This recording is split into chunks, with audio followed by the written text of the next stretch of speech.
Drama everywhere. We've already covered a bunch of drama. We already have a bunch of drama. We had a bunch of drama yesterday. I feel like it's been drama all week. This one is truly shaking things up. I mean, this story, I don't even know where to go with this. It's pretty crazy. Let's just go with what we know now, and we'll stay following it. And I'll kind of get into what I mean. Judge says Navy violates rights of SEALs, Navy SEALs, in denying religious waivers on vaccines. So the only people right now getting to stay in the military, regardless of vaccine waivers or not, are the Navy SEALs. So this is interesting. It's come down to this.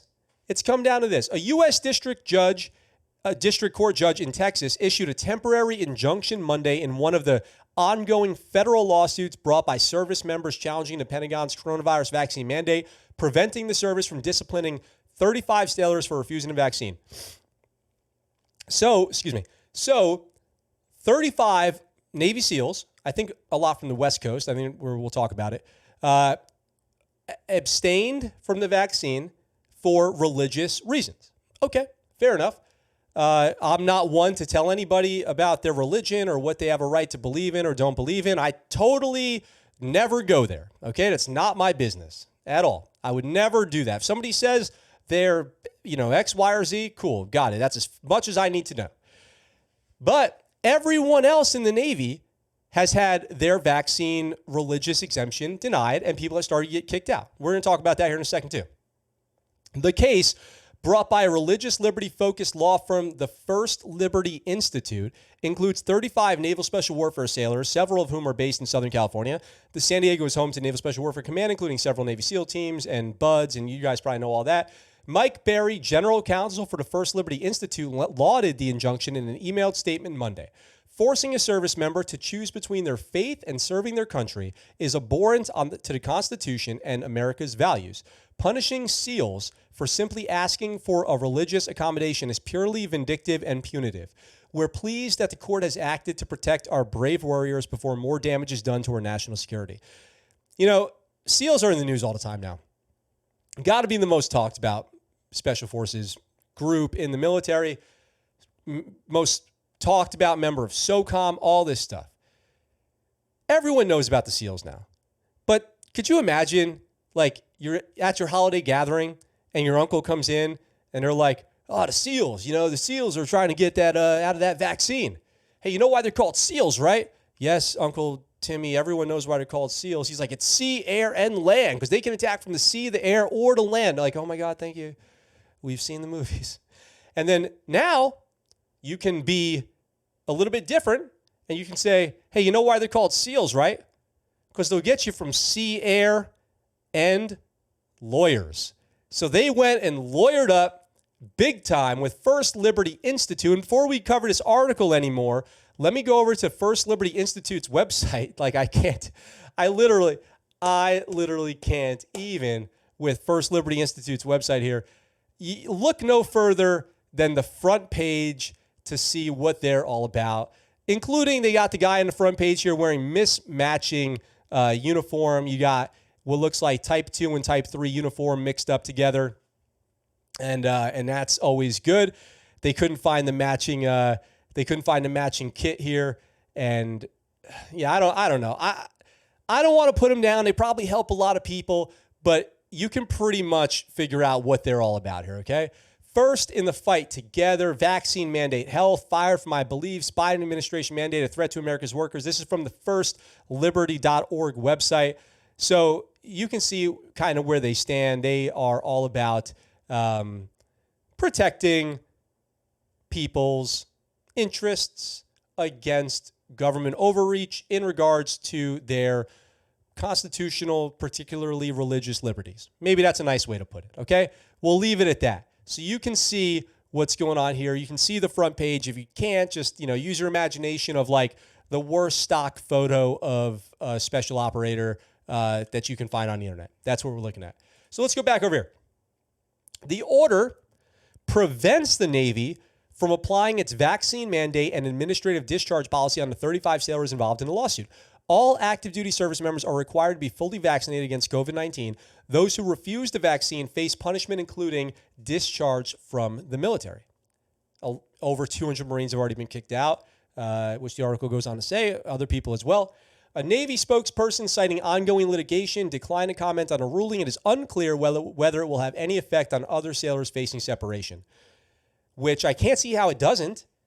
There can't be a separate rule for a SEAL than there is for somebody else. They're still in the Navy. That's the whole thing with like special operations. Like when I was in Naval Special Warfare as a tech, as a support person, it's easy to forget that you're in the military. You'll just forget. You could be on a beard waiver. You could have a beard, no haircut. You're not even going to work. You've been on the road traveling wearing civilian clothes for months. This is normal stuff. It's easy to literally forget you're in the military. And then somebody goes, hey, you're in the goddamn Navy. You're still in the Navy. You still have sideburn regulations. You still have haircut. You still have shave. You can't do drugs, all this stuff. Like, it's all still applies to you. There's no difference. I mean, there are there are differences, but as far as like the UCMJ, the Navy, as for Navy-wide message traffic and all that stuff, doesn't apply differently to SEALs than it does to bosun's mates or anything like that. Unless you go out and get waivers like this.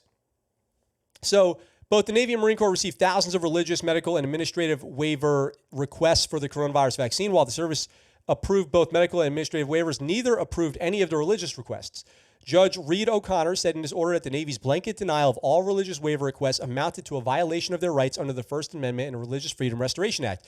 So I believe that by overruling or like putting a hold on the government's ADCEP policy for the vaccine, it just goes to a higher level of court. I don't think that that's a final ruling or anything. The Navy service members in this case seek to vindicate the very freedoms they have sacrificed so much to protect, O'Connor wrote in the ruling. The COVID-19 pandemic provides the government no license to abrogate those freedoms. There is no COVID-19 exception to the First Amendment. There is no military exclusion from our Constitution. So that's, motivating language. O'Connor goes on to write that the claims of the 35 sailors are strong, noting that secular waivers in the guise of medical waivers were approved while religious ones were not. I don't really know how to expound upon that. As a brief preview, the vaccine mandate fails strict scrutiny, the judge wrote. The mandate treats comparable secular activity, for example, medical exemptions, more favorably than religious activity.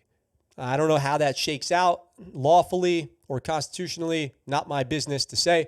The judge goes on to say that the loss of the sailors' religious liberties outweighs any forthcoming harm to the Navy, and that though 80 service members have died from the virus, 99% of the Navy is vaccinated, and that COVID-19 treatments are becoming more effective and widely available.